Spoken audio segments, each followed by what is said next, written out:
All right, my name is LaCasse. I am the owner of AI SEO, Expert Las Vegas. I have been doing legacy or the old traditional SEO for about 5 years.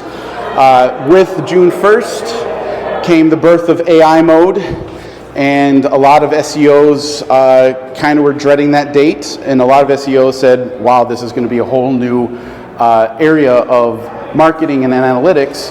This is more fascinating than the old stuff. And I'm one of those. The stuff that's coming out right now is less than 60 days old, and it's transformed everything that we knew about marketing.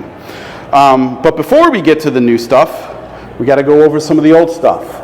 This is the old legacy SEO stuff. When I mentioned the stuff that used to rank in the old search results page, and it was broken down into 3 pillars: technical, content, and backlinks.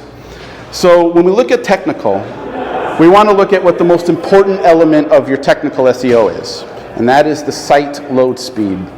If you have movies, text rollovers, if you have spent a lot of cascading things that happen on your website, it's not going to load fast. And if it doesn't load fast on your desktop, it's not going to load fast on your mobile.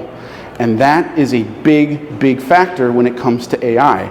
AI is not going to sit and watch your video to understand what your business does. It either knows it or it doesn't, right? Good. So, site or page?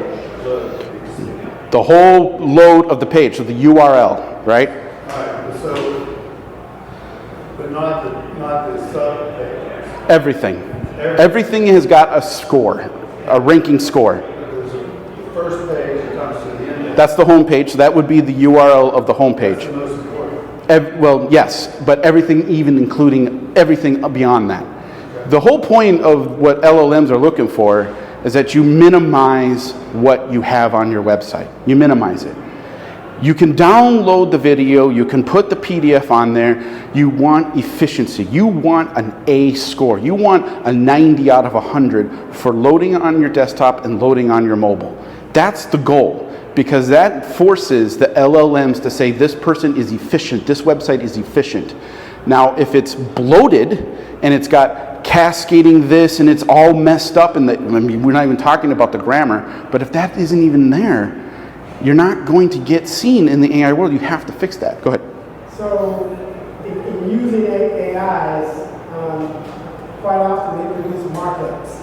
So, should we have markup on your website, since that's the language that produces? Exactly. So what you mean by markup is the schema markup, and that's on the back end. That's the programming of the actual content. It's a JavaScript program that tells, now in the new world, the LLMs, what the synopsis of this web page is. That is not part of the site load speed.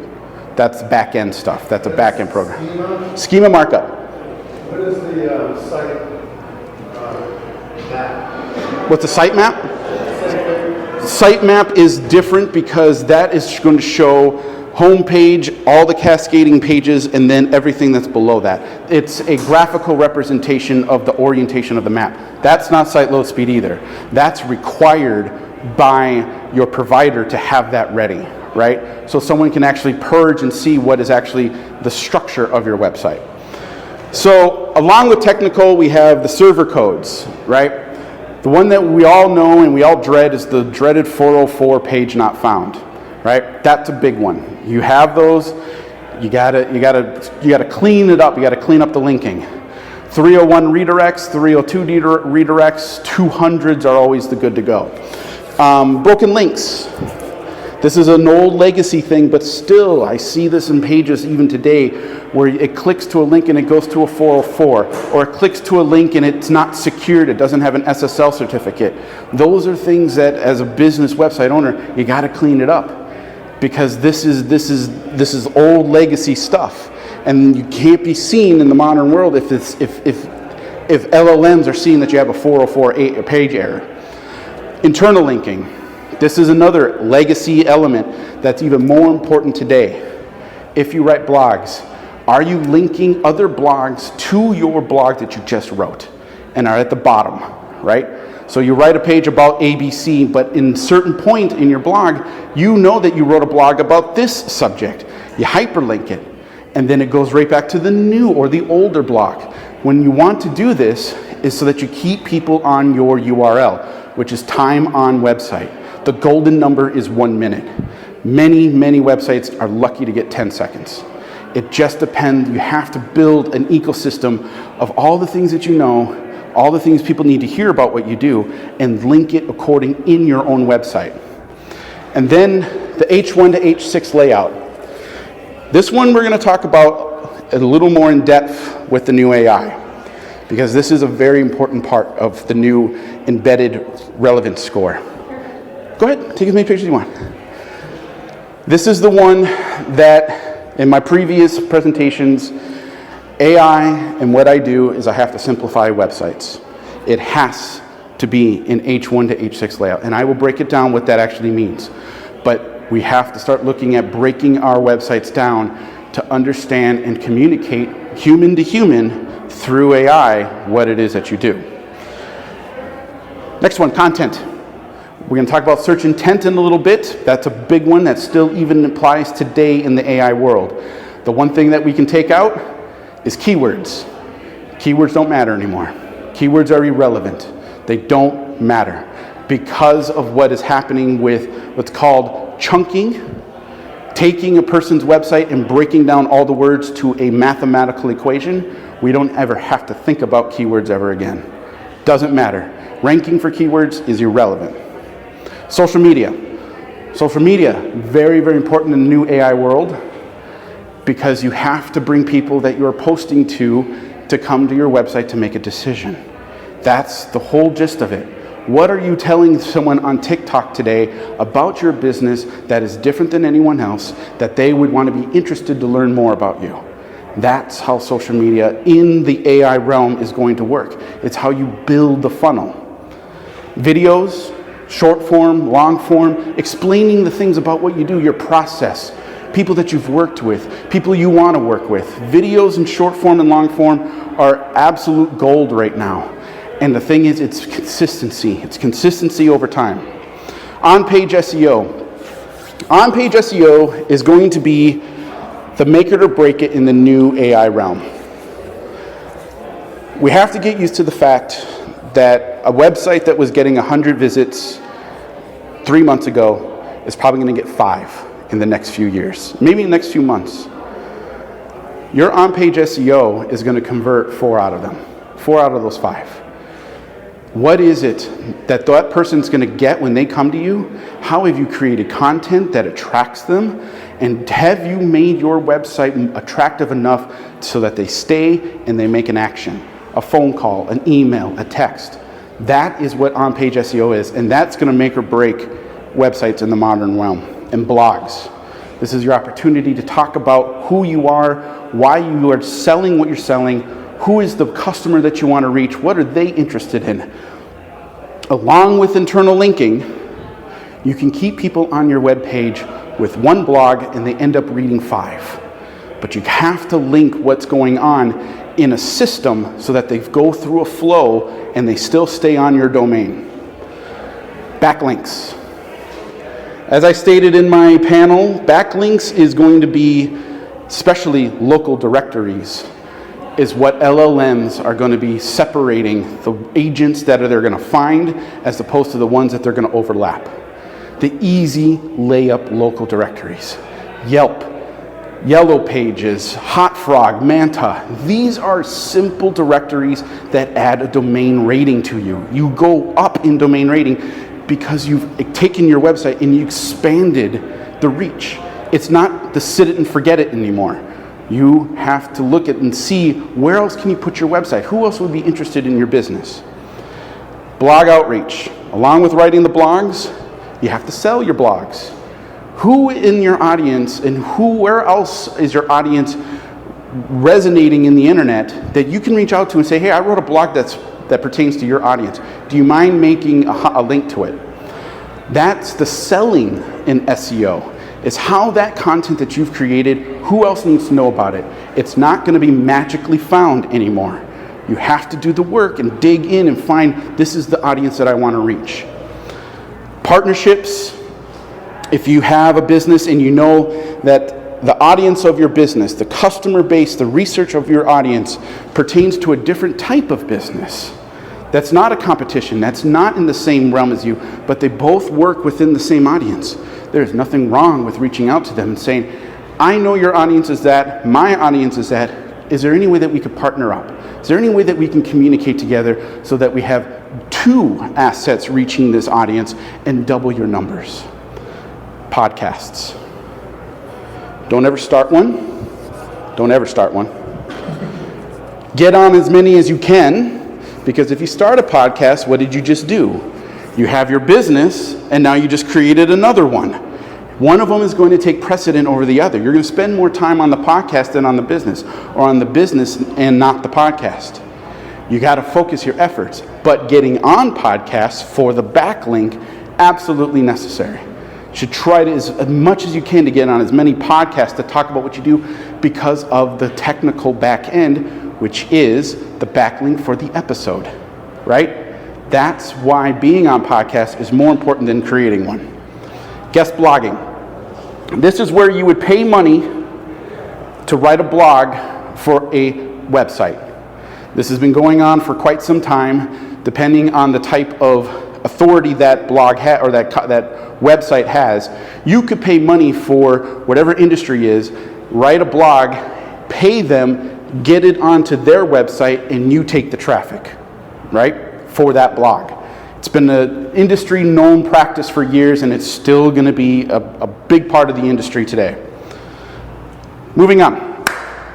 The old Google puzzle. This used to be a paramount element of how keywords were ranked. It's still important, but now it's all legacy stuff. It's very important that a business that has a website understand these 4 different types of intent. We have informational. Informational is name, address, physical location. It's good to know it, but you don't have to worry about it, because that's what AI took over. AI is completely taking over anything that's informational. And the way you know that is because of AI overviews. When you type into something into Google and you get that nice little blot at the top, that's them taking informational intent away from you, right? Navigational. If you were to look up on Google search, the Netflix login, web page, Facebook login, something that got you, that takes you away from Google search results. That's navigational. That's navigating away. It's important as a bigger company gets more like where you could buy purchases on your website. You got to have that infrastructure so that people can find the URL to navigate away from you. That's navigational intent. Transactional. Transactional is for people ready to buy. They are ready to buy right now. Most affordable, most cheap, most expensive. Adjective words that give you the indication that they're ready to buy right now. And commercial. Commercial is where you are setting yourself up in comparison to your competition. I'm selling what I'm doing. I'm promoting that I'm the best at this, and these are the things that people need to watch out for in the next coming year. That's commercial intent. This is all kind of legacy, old school stuff right now, as opposed to June 1st. But it's very important that even today, LLMs are still using this system to find what your intent is when you talk to AI. So how do you get attention? The acronym is called EEAT. Experience, expertise, authority, and trust. An example of this is if we had a bike shop. We want to say, we've been in the bike business for 25 years. We are the best bike shop in all of Las Vegas. We're the most trusted source for bike parts in Las Vegas. That is just a rudimentary element of what you could post. This is what you post. This is what you talk about on the socials. This is what you talk about in your videos. This is what separates you, because this is actually being searched by LLMs now. Can you prove that you are the best in your business? What have you said that makes you the best in your business? This is still legacy SEO, but the LLMs are paying attention to who actually has earned this.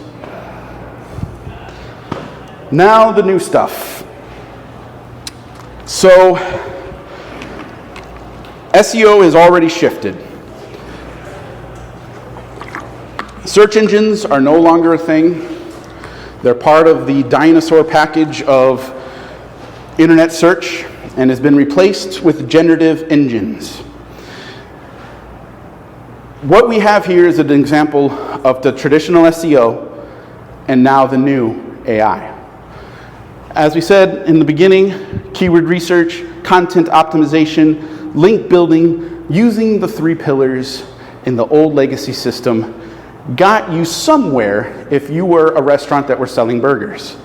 Page 10, page 5, page 2. That was the old system from the last 20 years ago. This is the new system. It's called LLMs. ChatGPT, Gemini, Claude, Grok. They all implement what's called embedded vectoring. Now, you may still be a restaurant, and the person that's in the ChatGPT may be looking for the best burgers in Las Vegas. But what it's doing now is it already does the searching for you, and it does something called chunking. It takes the best parts of all the websites that are indexed within the realm of the website, and it gives the best educated answer, right? No more keywords. No more page 10. You either get mentioned or you don't. That's the simple binary of the new LLMs, right? The SEO ranking is about how you answer what you do in your business. It's important to realize that AI is only going to interpret you as a human talking to the person on your website as if they're a human too. That's the difference. It's not about gaming the system with keyword stuffing at the bottom of your website. It's about simplicity. How quickly can you get in front of them to get them to understand that you have earned the best burger in town? And that could be the socials. That could be your reviews. All of that is incorporated into this huge mathematical equation, and it's regurgitated in a little paragraph, right? So, how does it do this? Well, the acronym is the Embedded Relevance Score.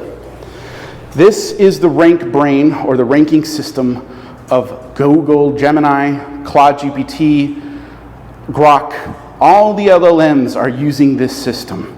And the Embedded Relevance System is a very simple understanding of not how you say it, but the meaning behind the content that you have created. Not the actual just, I'm the best. What have you done to earn it? The meaning behind being the best. Because best, as a word, could be different to different people. Could be the newest, could be the nearest me, could be the most expensive, could be the least affordable.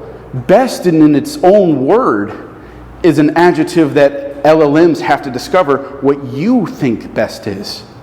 So the process is this. You create text for your website. When it goes live and you hit the publish button, a little bot is going to come from a GPT, and it's going to create an embedded vector. It's going to take those words and all the combinations of that word and create a mathematical vector for it. And then it's going to embed it. It's going to keep it. It's going to say this website expresses this type of math, this graph of how we want to interpret this business against everybody else. And when someone does a search, that search becomes an embedded vector, and it gets matched up line by line with the other LLMs, and it gets that part of that website, copies it, and pastes it in the response, right? This is new. We have never seen anything like this before. But it's understandable that it's very important that the words that you use in your website directly correlate to the person you want to do business with or you want to sell your product to. It's not oblique, it's very acute now. So, how do you do this? How do LLMs choose the answers? This is a very basic flow checklist to help you out with the orientation of your website. First, factual, conceptual, specific answers within 40 to 80 characters. because LLMs don't have time to read your paragraph about what you do. 40 to 60 characters right off the bat. What are you talking about? Where? What? Like just some general content? General content, the first line of your website, absolutely. From your H1 heading, what your business does, right underneath it. 40 to 60 words, which would generally be either a slogan or a very brief synopsis of who you are and what you do, right? Clear structure, like I said in technical, H1 to H6. The H1 is going to be the title of your business, no doubt about that. What do you do? I do social media, I do paintings, blah, blah, blah, painting, that's my H1. H2 is the type of things that you do. What type of painting, what type of social media are you passionate about? I do this, and then a snippet underneath it. 40 to 60 words, concise and clear. Now, linking. If you wrote a blog that supports your H2 title, that goes into more depth about what you do, you hyperlink it on the homepage and it directly goes to that blog. So someone that's already scrolled on your webpage and they click that you do a specific type of painting and it goes to a blog about your process, now what have you done? Internal linking, LLMs see that you have a structure, and now people are staying on beyond just looking at your homepage. Now they're reading something from you. Now they're actually, that 10 seconds is becoming 30 seconds, and 40 seconds, and 50 seconds. Whenever you use a H1 to H3 title, that's a question. How long you've been in this business, your EAT, right, or your search intent questions on your webpage, you answer it immediately. I've been doing this for this long, this is why I do it well. If you want to know more, contact me. And the last one is going to be the tone. We got to get used to the fact that tone is going to be everything. Do you want to be nice and helpful? Do you want to be, I'm the best, and if you're not paying attention to me, don't bother talking to me? Tone is very important with the LLMs, because the LLMs are picking up on tone. And you can see this when you are on ChatGPT and you ask it a question and it says, oh, I really appreciate your answer. You know what? You're absolutely right about that. That was within 2 weeks of AI mode coming out. That's within 4 months of ChatGPT. They've already picked up on tone. So again, in your website, being cognizant of how you answer these questions, how you want to help these people, that also dictates your embedded relevance score. So how do you improve it? So, improving your embedded relevance score today. This is an example of a home page, okay? First things first, you got to audit your own website. You got to look at it through the lens of an LLM. Is this website actually fulfilling H1 to H6 title tags? Is the answer for these titles within 40 to 60 characters? Is the tone helpful? Is it resonating with the people that I'm trying to reach, right? Now, there's going to be a lot of theories about how we'd want to do blogs. The old traditional way was that we would take a subject and we would break it down into like a research paper. Tell them what you're going to tell them, tell them what you told them. That was the tried and true blog system up until AI. AI has changed that. Now there's a thing called answer hubs. Answer hubs is where you would have a blog and you would systematically list all the questions that are relative to that blog title, and you would just answer it, rate one after another. It doesn't look good, but it looks good to LLMs, because now you have structured H2s with the answers that keeps the LLMs happy. Go ahead. So are they looking at a structured funnel with these questions that are supposed to get you to the actual transaction? Is that what the LLM is looking at? The LLMs are looking at whether or not the HTML code follows a symmetry. So we're not even talking about a transaction or a decision or an action at this point. We're looking, LLMs care only about the symmetry of your web page. And the more symmetrical, the more simplistic, cascading H2s with an answer, H3 with an answer, that looks good to the LLMs. And you'll know you're doing it right because you'll get one more phone call. You'll get one more email. You will have emails waiting for you when you wake up. Because those people that have found that and have actually been expressed in the LLMs, they're staying on your website. They've already made the decision and the action to contact you. That's the new realm right now, right? Again, when it comes to just the H1s and the tone and all these things about the Embedded Relevance Score, you have to back it up, or you should back it up, with cited places outside of your website, proving that you know or you have experience with this based upon this article or this website that has worked with me before. This is a new type of thing that's coming out right now because LLMs are not just necessarily looking directly at your website, they're looking at who else comes to your website.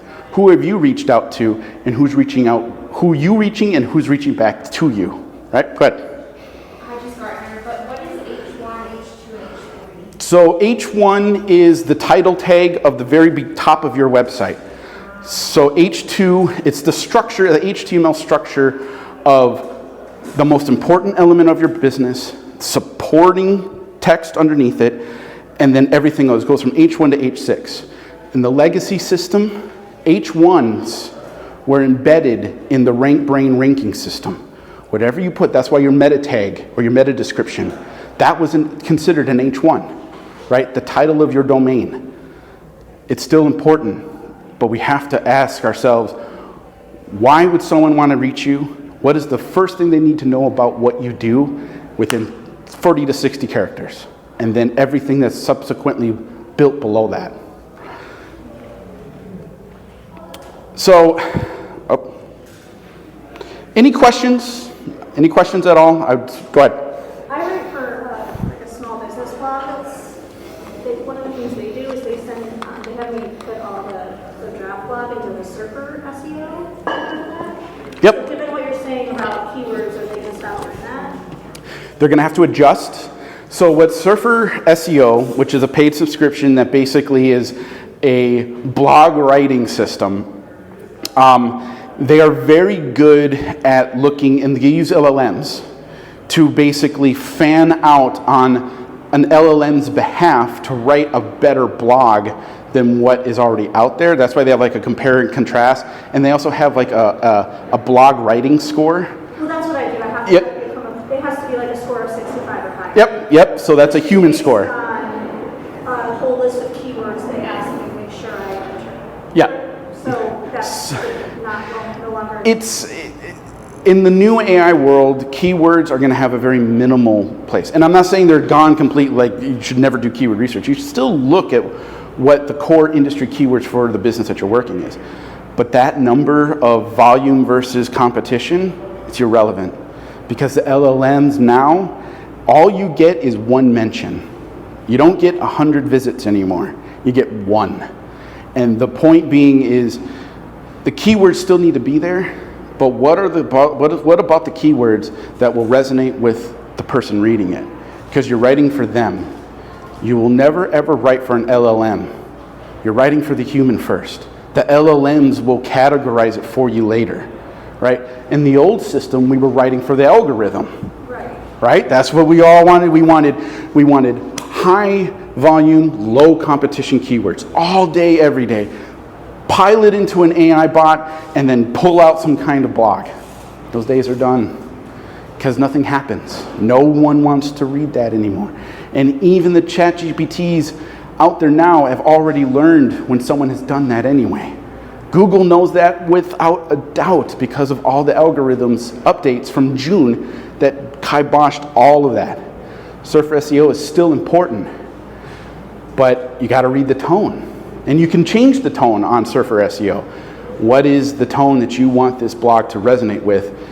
Do you want to create urgency? Do you want to create fear? Do you want to create You can be trusted, all these things. So it may or may not. Yeah. I mean, it's going to adjust because Surfer SEO is very, very popular amongst the SEO world. But they have to make an adjustment. But the way that you defeat this and the way that you actually make it work is writing the tone for the person. As if you're writing a letter to them. Even as simple as that sounds, writing it from human to human is more and more powerful than having a computer decide it for you, right? So, but that's the good thing. Yes? So do you repeat the H1, H2? You only get... tags anywhere? Repeat them? No. But they change per page. So your H1 to H6 on your home page will be a different H1 to H6 for your products. It'll be the different one for your bio, right? But you gotta have an H1 somewhere. You gotta have an H2 that supports it, and you gotta work your cascading down. And again, once you get to the H1 and H2s, H2 to H6, you get to put the questions in about your business. You get to address what someone may have a concern with your business right there on a title tag, and then underneath it, your independent thought of why you're different or why this question is relevant. We've never had that before. People just wanted to have a good looking website because they thought that's what time on website was about. It looked pretty, it had pastel colors and it had a firework coming out of the side. Those days are over. They are. It's over. But again, you get to structure your website so that there's no objections as to the person that's staying onto your website. We've never had that before. And it's going to be in stone now, forever. Right? But that's a good thing. It's a great thing. Think about all the fat you get to trim off what people have told you about how to build a website. Now you get to actually play with structure and building a foundation of how you are different. We've never had that. Never had that again. And it's a great renaissance, right? Simplicity. Any other questions? Okay. So this is my information. I really appreciate you guys. It was kind of a shorter presentation than usual. Yes? Parallax. How do you deal with a parallax website? Parallax. Continuous. Oh, the universal scrolls. Or do we have to differentiate back to old tab style websites? Yeah, you should. Because, so the way you want to, the thing is, that's a really good question because there are a lot of websites that it's all one page and it's all this and it's 500 word bio about what they did last week. No, those days are over. And the reason is it's a very simple mathematical equation. Does it even produce one more phone call? Does it produce one more email? Does the Google My Business profile even get one more review? If it doesn't, and you look and you actually do some of the analytical stuff on the back end to see how many people have come to the website and how long, if they're there for 5 seconds, how many scrolls do you think that is? At least 1 or 2? If it's 10 seconds, maybe it's 3 or 4. You know what I mean? I never bought into it, Yeah. but my company did in some of its businesses. Yep. Went with that design. It was prettier. It was the thing of the day. Yeah. And it never made any sense to me. No, it doesn't, and it is not going to work anymore. And it's as complicated as AI is. It's actually very simple. We have the ability to be humans about what we do for our business. That's what this has brought to us. We get to talk to the person that we want to engage with on a human level through a computer screen. Whereas before, you would have to meet them. You'd have to sell to them in person. You have that opportunity now. And now you have social media to back that up. Because the whole marketing funnel with attention, interest, decision, and action, AI isn't going to let that go. They know that that's the gospel. That's the way it's supposed to be done. So again, the more that you practice with who you want to be in your business, and you're able to replicate that through EAT, through your search intent, and you promote that on a consistent basis with videos and blogs, and even if you wrote a blog, what do you need to promote about that blog? What's the essence of that blog that people need to know today so that they can go and read it? And then with that blog, all the subsequent blogs that you've written below that, as soon as they finish reading, they might be interested in that next topic that you wrote about, and they go to that blog, and now you're getting 30, 40 seconds in your website, and before you know it, you're passing your competition. Now, legacy SEO had the same theory. This is what I was promoting 9, 10 months ago when I first started doing this, keeping people on your page. Now you don't have that luxury of hoping for it anymore. You got to do it. And again, it's a process. Building and building and building. One page at a time, one blog at a time, one post at a time. So, sir. So in the past, I started with a large page and then I made variants. Probably be better to start with variant. Mobile variant and then build it up for that. Keep it simple, stupid, right? That is the great acronym of the LLMs now, is to keep it simple. So you do that backwards from the start. Keep it simple, right? So, in the first, because the thing is, even on a web page, the first 1/3 of a web page is what everyone goes to when they visit you, right? It's called the hero section. What is it that you need to tell them right now, as soon as they visit you, that is going to get them to continue to scroll down your website? That's the psychology of AI. That's the persuasion. That's the selling through copy. The sooner you start to see that this is what I do, and this is what I hold dear to my business, and do you want to know more about me? That's the H2 and the H3s that are backing that up, right? So again, we gotta have to learn how to sell, but we also have to learn how to write, right? And then we have to practice what we write through what we write as our content on our socials.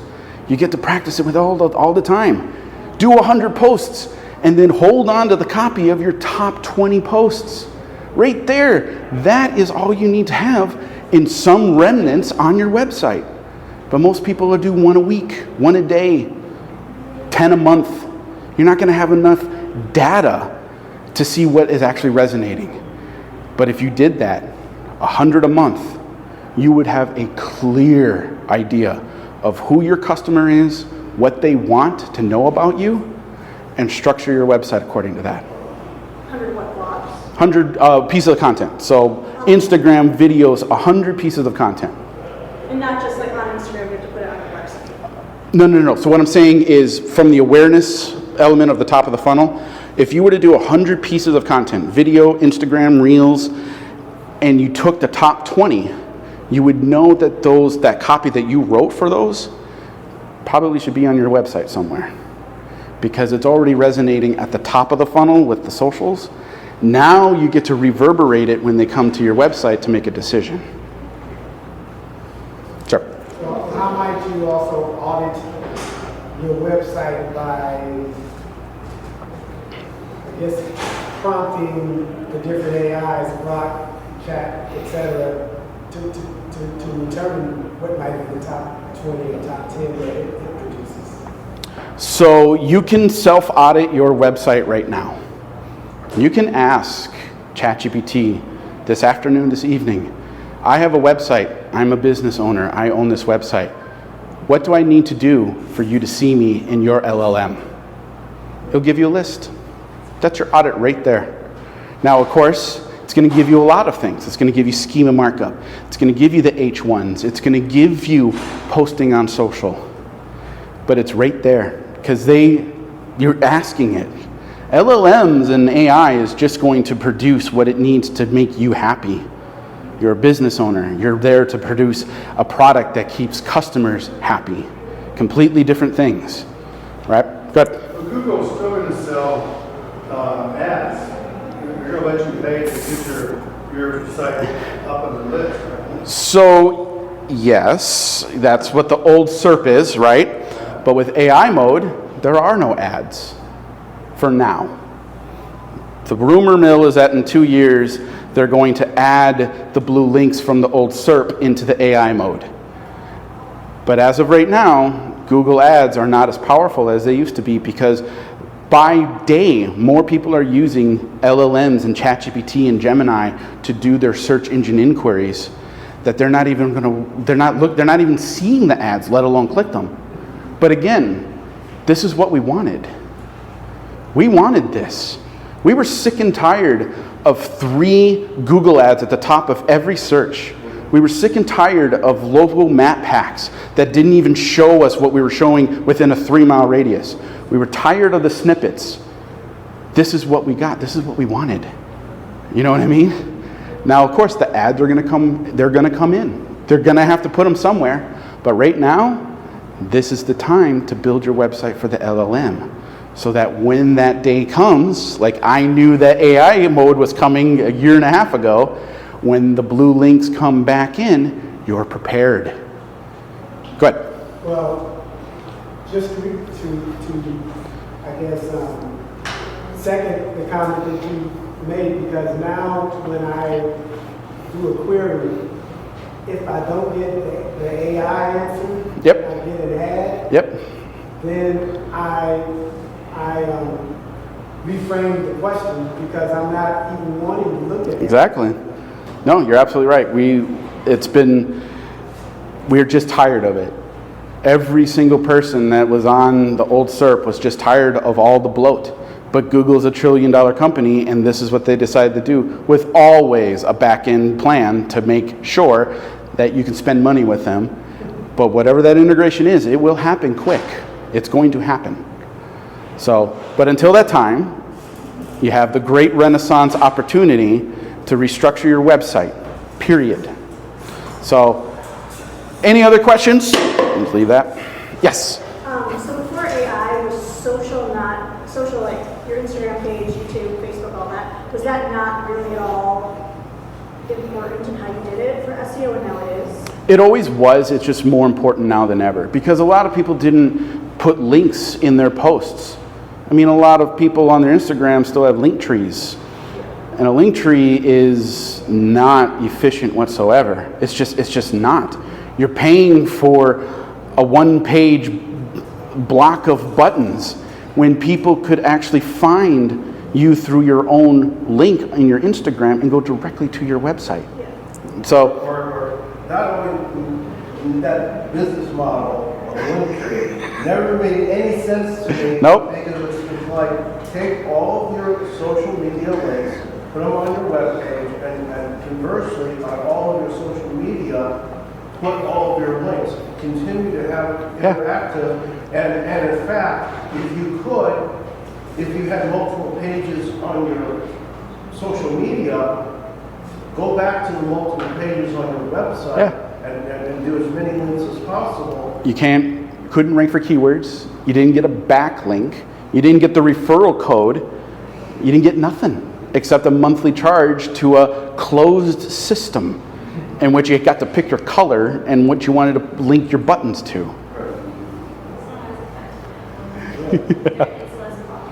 Yeah. I think it's going to go away. It should. It should. It really should. Yes, Chip. What have you seen doing your strategies results for you with LLMs, and what LLMs have given you the progress or the results that you've been trying to lead? So this is the great anomaly of the modern LLMs. Some businesses are going to get a lot of mentions. Some businesses, if they get lucky, if they get one a month, right? So one of my clients is a barbershop. Massive amounts of ChatGPT inquiries all over the website because of the industry. It's a haircut. People need to get haircuts. Guys need to get haircuts all the time. So of course, it's flooded with people in AI asking, oh, what's the address of this barbershop? Oh, how do I become a member for a subscription? That's the best case scenario. What I do, this specific juggernaut of understanding AI, I'm lucky if I get one mention every 2 months. Is it personal? No. But the thing is, I'm not here to get my own mentions. I'm here to get the client's message. mentions on ChatGPT, because that resonates and it doesn't stop. Once you're there once, you can get there again. And once you're there twice, you can get there more. And you can circumvent and you can compound your AI mentions just by getting one. But the thing is, we don't really know how to monitor it yet. There's a lot of tools that say that they do. What's some of the tools? So there's a couple tools like AI Tool Checker. I've seen 4 of them. The one that I did was I built a report in Google Analytics. I found someone that wrote a report on how to create a customized report, and the segments on the server codes is ChatGPT, Gemini, Gronk, all the LLMs. There's 15 of them, and I put that in, and I say, tell me when this pops up, where they went. And it gives me a nice long list of all the blogs and home pages that were actually seen by those LLMs. And I can just print it off and say, oh, this is how many times it got mentioned in 20 days. But again, it depends on your industry. Some of us are going to have to get very comfortable with very little mention of us on AI. But that doesn't mean that it's a lost cause. You just got to dig down deeper. So, any other questions? Okay. Thank you very much for coming here. I know that they put me in the very last spot, but I'm glad, appreciate you coming through. This is my information. If you want to see me on YouTube when I cut this stuff up, or Instagram, DM me if you have any questions, and thank you very much for coming. Thank you. Thank you.